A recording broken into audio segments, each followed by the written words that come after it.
Okay, so first things first, one of the things he does once a week is he comes out here and he empties it. So it's totally empty right now. We've got the hose in there. It's pretty light, so he just picks it up and dumps it. And then right now we're gonna fill it to about half full, so it's probably gonna take about 10-15 minutes, seeing how it's really empty right now. And so he does this once a week. So while this is filling up, he's going to go to the store and he's going to get probably about 10 bags of ice. And then we will kind of go over stuff from there.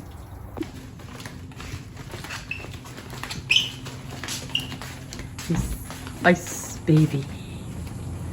So how many bags of ice did you get? I got 10. I use 10 bags every single week. Ice tub is about a little over half full. So we got this chill pod. It works out great. The problem is we live in Arizona and it's way too hot. It's about 92 degrees this morning. Chill pod's great. It's got an excellent way of keeping the water cool, but I decided to add some insulation. There's about 25 feet of insulation that you would wrap around, say, your water heater. And then I'm going to go ahead and add 8 bags of ice to this. And what's this plastic stuff? Why'd you put that on there? Oh, so I was going through the process of thinking about how to best keep this clean, because we're not using any chlorine. And the water after a week gets a little on the scuzzy side. So I decided to make my own little liner. And it's really simple. It's just a 10 by 20 foot plastic painter's drop cloth. So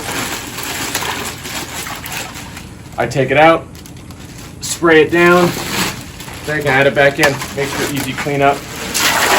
Plus it ensures that there's no leaks, because we were having an issue with one of the, at the front here, this guy, where it was connected to the chill pod, had a small leak. It wasn't bad, but at least doing it this way, I'm assured that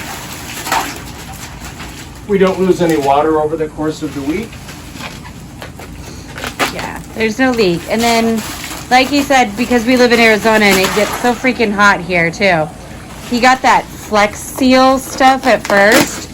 We tried spraying around the nozzle to see if we could seal up the leak, and didn't quite work. And then we did the entire inside to make the tub stronger, I guess. Yeah, much stronger in case there's a stone or a rock or something gets underneath, because it's just... Well, and then the heat. The heat as well. The heat's really bad. So, and then that's when, then he went, which of course the Flex Seal made it sticky. It was almost like a tar. On the vinyl. So then we needed the liner too, especially for that. And then what I also do too is I keep a couple of these jugs frozen at all times, and they work great as giant ice cubes. So he really only gets the bags of ice, like typically we do the tub either Sunday or Monday morning. And then throughout the week, he'll take those gallon jugs out. Hang on, babe. He'll take those gallon jugs out like at night, put them back in the freezer, and then in the morning, because obviously all the ice is going to be melted by this afternoon. Correct. So if he gets in it tomorrow morning, it is going to be cold because we're going to seal it up in a minute, which you're going to see. But he'll add the gallon jugs to it to kind of refreshen the ice. But typically this stays cold enough all week. Yeah, normally we get the temperature in the mid 40s, 44, 45. So what I'm going to do is I'm going to show you kind of how I try to keep it cold. I kept a little extra piece of this flexible insulation to put on top. They give you this little top. Listen, it's going to be fine if you live anywhere but Arizona. Comes with a lid. It's just like, plastic. It's yeah. just a little plastic It's lid. like an inner tube like lid. All I'm going to do is just seal it up. But I got the idea in Arizona that I needed something else to give it a protective barrier. So I went ahead and made like an igloo top out of insulation. It's very lightweight, as you can see. It literally just goes straight on top. Yeah, and he sealed it, as you can see, with that flex seal Flex to make seal, it stronger. some duct tape. And this is 1.5 inch. Insulation 40 by 40. Essentially, it's just a big cap. I've just created an extra protection of the insulation from the sun. And we also keep our umbrella right here as well to help kind of protect this as well, to try to keep this as cold as we can throughout the week. Yeah. And so far, I mean, we're getting to the hottest part of Arizona right now, so we're up to about 110 every day. So it is getting hotter and hotter. So we haven't been able to test it yet to see how cold it stays with now that the temperatures are getting up. So, but so far So good. it might be possible that during the summer we might be having to go to the store 2-3 times a week to be getting a couple bags of ice. But we shall see. But other than that, we have a perfectly good cold plunge. It was about $120. All in, I would say the whole cost is under $300.